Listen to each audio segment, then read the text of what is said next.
Good morning guys and girls, and welcome back to another video, and today is the top 10 favourite zones in WoW. Now just stick around and enjoy the video. Our list is Nagrand in Outland, and basically this zone is absolutely gorgeous. I do love the aspect of the floating islands and absolutely amazing scenery.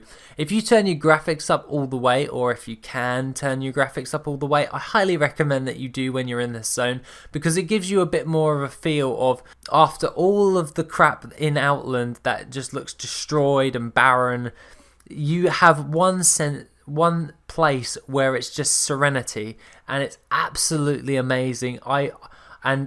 Personally, it's probably one of my favourite places to actually go, is in Nagrand Burning Crusade era.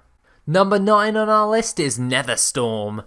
Now obviously Netherstorm is an amazing place, and to be honest it has a little special place in my heart, mainly because that is where I dinged 70. Now obviously that's a quite bit of a bias, but it's my video, so deal with it. Netherstorm has an amazing scenery, along with just the chaoticness of the arcane, just being shown of its pure, immeasurable power. And I do like the aspect of the eye just floating above you, and it's just outside of your reach. And in the Burning Crusade, you really got a feel of progression on how dangerous this place actually is. The amount of times I actually died in there was immeasurable. Number 8 on our list is Storm Peaks. And Storm Peaks is probably one of the best places that I absolutely love. I like to turn the music on when I'm in the Storm Peaks and just admire the scenery. Not only that, I absolutely love the quest lines in this place, and it's absolutely fun as hell. I do like getting to the quest line where you create the massive Colossus, spawn the massive Colossus. And not only that, it was always a thing in Wrath where you were just walking around and you were hoping that the time lost proto drake would just fly past you, just so you could start engage with it and try and get the time lost proto drake. So that is why the Storm Peaks is in at number 8. Number 7 on our list is the Isle of Quel'Danas, and mainly I love this actual place mainly because of the architecture, because I'm a bit of a sucker when it comes to Blood Elf architecture. I absolutely adore Silvermoon, but the Isle of Quel'Danas just takes it and makes it look like a piece of crap. The Isle of Quel'Danas, you really got a sense of the demons versus the Blood Elves, and you're pretty much in between, and I just loved the idea of the daily system in the Isle of Quel'Danas. It was pretty much the first level cap zone when you had for your dailies, so you didn't have little noobs running around.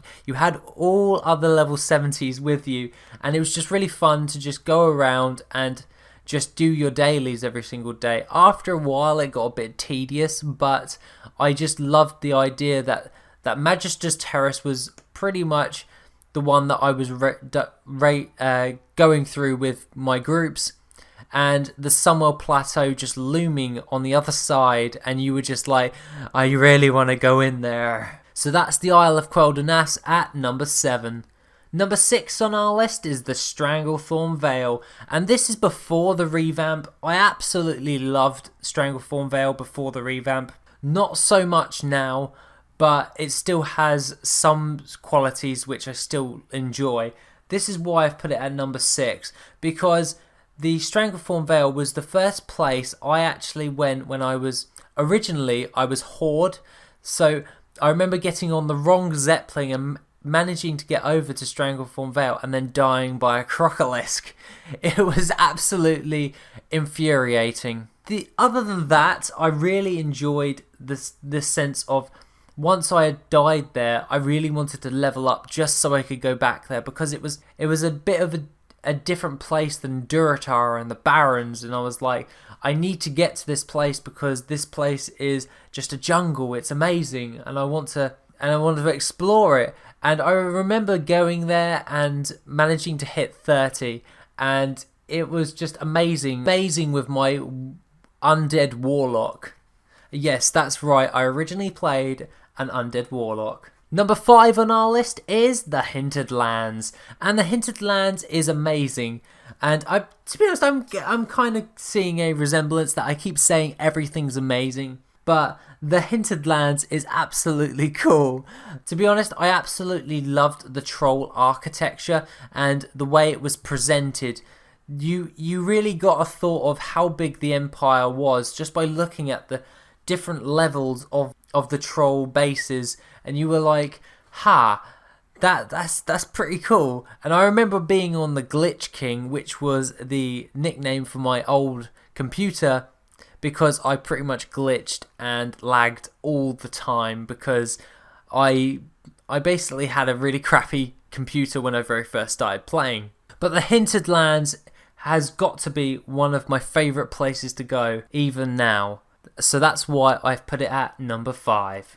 Number 4 on our list is Ungoro Crater, and this is where I very first got my first raptor mount. And with an undead warlock, you didn't the only way you could get the raptors is if you got exalted with the dark spears, and I wasn't up for doing that. So I actually did the 20 days daily quest to get my raptor mount that way. And I remember when I finally got it, I ran around with this raptor, and I remember dying by the Devilosaur. Yes, I hated those Devilosaurs, but it really got a sense of, oh crap, you're going to die. So you had to be super careful when you were in this zone, just because if you took a wrong step and the Devilosaur, you aggroed the Devilosaur, you knew that you were going to die. Number 3 on our list is Mount Hyjal. And Mount Hyjal is absolutely amazing. And I've just said it again, I've said amazing again. But really, I remember when you could actually wall hack up there in vanilla to try and get into Mount Hyjal, and you really got a sense of you really wanted to actually explore that place and see what was going on in there. Now, when it got released in Kata, it absolutely blew me away because I loved the different zones. They were one being complete fire, the other one being complete life, and it was absolutely amazing. And the storyline within that zone, with the quest line with Malfurion and the druids, you kind of got a really good sense of danger when you were actually playing in this zone. So that is why I'm actually putting Mount Hyjal at number 3.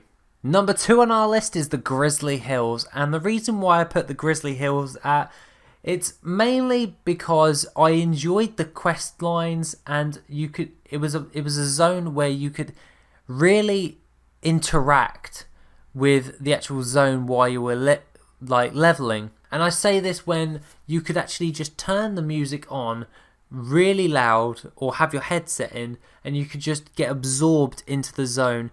There is not many zones where I could actually say that I could just turn the music on and just fully immerse myself in the game, and with the Grizzly Hills, that is what happened.